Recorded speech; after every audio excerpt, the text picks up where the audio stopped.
Yo, what's up, guys? We're back with another video today, and guys, let me tell you something, guys. Let me tell you something. Nowadays in the UFC, guys, there's a lot more mixed martial arts guys. Like back in the day, guys, there were many guys who were just one-dimensional. Nowadays, you don't see that, but there are some guys who are at the highest level who are just one-trick ponies.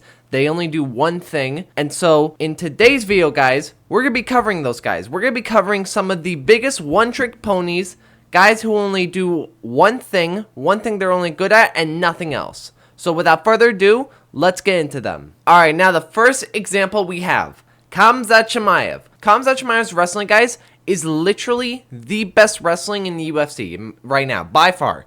There is nobody else who has better wrestling than Khamzat Chimaev. He takes anybody down. He took Usman down. This guy, Usman, had like almost 100% takedown defense, and Khamzat took that away. I know Leon's did, but you get the point. Khamzat did more impressively. And when Khamzat takes you down, it's over. Game's over. Like, no matter what. I thought Robert Whittaker was going to maybe survive, but no. Robert Whittaker couldn't survive. The best anyone did was, like, Usman. Like, because he was able to survive not getting submitted, but he still got taken down. Like, you're not going to escape the takedowns from Khamzat Chimaev. That's just not going to happen. But aside from his wrestling, guys, everything else Khamzat Chimaev has is not the best. He was going life and death in the striking department with Gilbert Burns. Gilbert Burns isn't like a bad striker by any means, but he's not like Dustin Poirier, Jack Della Mania, Alex Pereira, you know, those guys, you know what I'm saying? I mean, he has a decent chin, but he was getting rocked by Gilbert Burns again. And he was also, I argue, he was losing the striking department when he was standing up with Usman in their fight, in my opinion. It's literally his wrestling. Here's the thing. If Khamzat didn't have his wrestling, if he was just like an average wrestler, this guy is like not becoming a champion. But because his wrestling is so good, guys, he doesn't need to work on anything else. That's the thing. His wrestling is just so good. It's actually ridiculous. It will literally win him the title shot. Unless Dricus du Plessis is the champion, guys, because I think Dricus du Plessis will beat Khamzat. Alright, now the next person we have is Kron Gracie. Kron Gracie, listen, this guy shouldn't even be fighting in the UFC, guys. This guy literally shouldn't even be in the UFC. I don't know why. First of all, this is just a rant. Why did they put Kron Gracie on a main card during UFC 10? Why did they put him on the main card? That makes no sense. He should be on the prelims. Don't put this guy on a main card ever again. Nobody wants to see him fight. This guy is not exciting. He's boring. He pulls guard all the time. It's so frustrating. Alright, but rant aside, yeah, with Kron Gracie, this guy has like no striking, no kicking. He literally, out of anyone on this list, guys, some guys I'm like pushing a little bit, but with Kron Gracie, he literally has nothing else besides like pulling guard. That's it. This guy actually has no other skills besides pulling guard, and even then, he's not that good. Bryce Mitchell was able to like get out of most of those submissions half of the time. Kron Gracie only was almost able to get him in like one of them after like doing like 20 of them or something like that during that fight. It's a horrible fight, that one with Bryce Mitchell, guys. It was actually so horrible. But that's it. Kron Gracie literally, I don't even think he's like a great like jiu-jitsu guy. There's guys in that division who are better than him. I honestly think that, like, Max Holloway has better grappling than Kron Gracie. I'm going to be straight up honest with you. It's actually, as far as MMA goes, maybe in, like, jiu-jitsu, Kron Gracie's, like, a really good jiu-jitsu guy. I've never seen his jiu-jitsu stuff, or even if he's in tournaments. I don't even know if he does tournaments and stuff like that. I've never seen videos of that, but, like, this guy is just not good anywhere else. Like, I think nowadays everyone knows this. Everyone knows that Kron Gracie is just horrible. I think when he fought Charles Jordan, this guy Charles Jordan was able to get out of most of the situations that Kron Gracie tried to put him in. It's like being a horse now. It's literally being on a dead horse now. Everybody knows that Kron Gracie's dead. I'm just gonna join in and beat up the dead horse as well. Derrick Lewis, guys. Listen, I'm a Derrick Lewis fan. I love Derrick Lewis so much. But yeah, this guy, listen, as a Derrick Lewis fan, he literally has no skill besides like doing a flying like kick and the KO power. You know the one with the kick I'm talking about. But this guy, it's literally because of his KO power. This is literally that. This is like Khamzat Chimaev, but if Khamzat Chimaev had no wrestling and he just had KO power, that's Derrick Lewis for you. He's just not good anywhere. I've never seen him throw like a proper jab before in the UFC. His ticket to getting to a title, it's just his KO power. That's literally what got him to get the title shot against DC. I think the best example, guys, is when he fought Volkov. Volkov was piecing him up throughout the whole fight, and he would have won a decision. This was back in like 2018, guys. And then Derrick Lewis decides, nah, I'm going to win, and then just KOs him. Just KOs him, and then it's over. There's just not much else that Derrick Lewis does besides like his KO power. He has the most knockouts for a reason, because this dude... like, as far as if we had to make a list for like the greatest KO artist in the UFC, like who has the most knockout power, it's Derrick Lewis is always going to be at the top for me. The next person is Merab Dvalishvili. Originally, guys, I wasn't going to put Merab on here, but after the performance against him versus Umar, I kind of have to put him on here. The dude's cardio is like unbelievable. Everyone knows this now. The dude's cardio is actually unbelievable. It's actually ridiculous. And he's just not good anywhere else. Like, I've said this, and I'm pretty sure someone else said it on YouTube. I don't remember who, but they said that Merab literally is terrible everywhere, but it's the fact that his cardio is so good, it makes everything else, like, better. Like, and that's really what it is.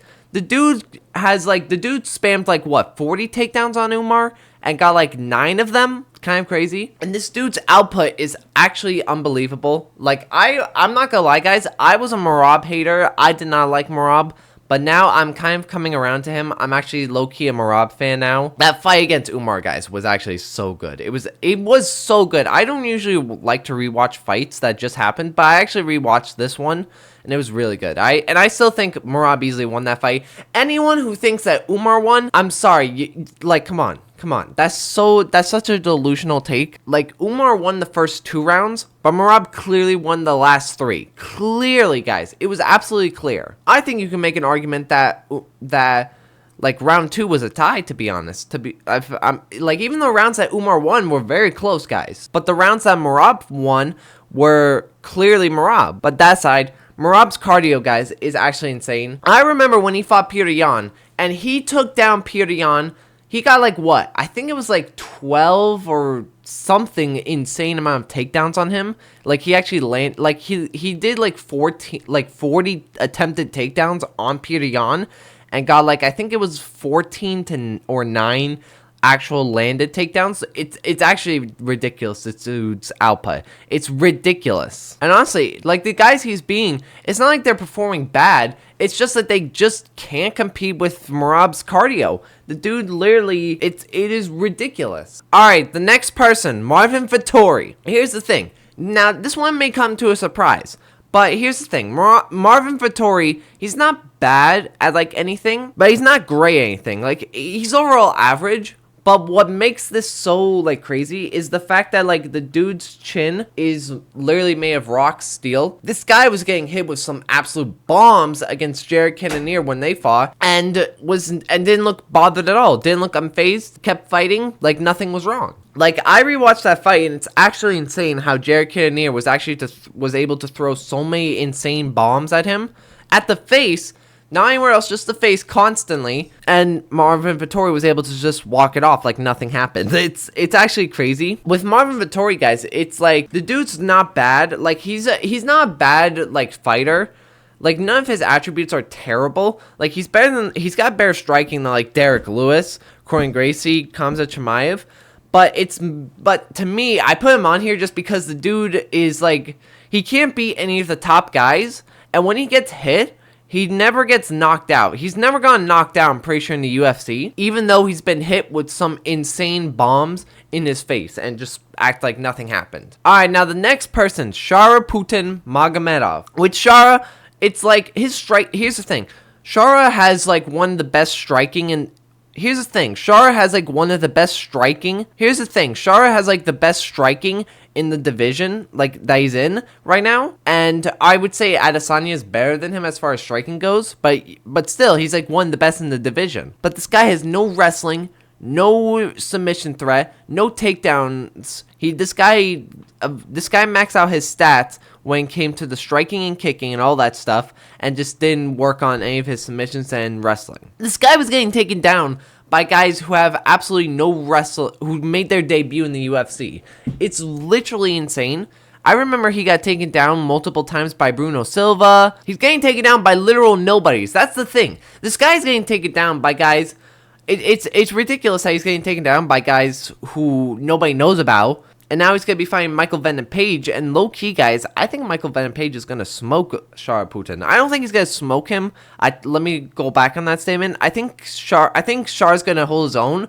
But I just think that Michael Venom Page's style is too much for Shara. And I think Michael Venom Page might try to do a takedown on him, to be honest. I don't know. Alright, now the final person we have, Michel Pereira. Here's the thing. Michel Pereira, he's not bad at anything. Like, his striking's alright, his submissions are alright.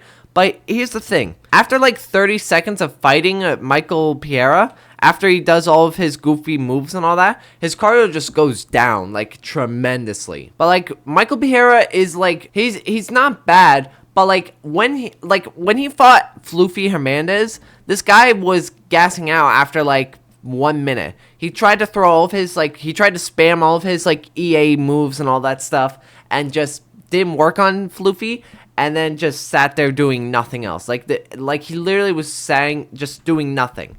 Absolutely nothing, throwing like one strike every minute because he was just so gassed after like spamming all these crazy moves in like the first like minute or so. Like, when you fight Michel Pereira, in those first 30 seconds when they fight, he's the greatest fighter of all time. But then after the 30 seconds, he's like Tony Ferguson right now, guys. But guys, that is me covering some of the biggest one-trick ponies in the UFC right now. Let me know who you guys think are the biggest one-trick ponies right now. Leave a like, subscribe, and I will see you in the next video. Peace!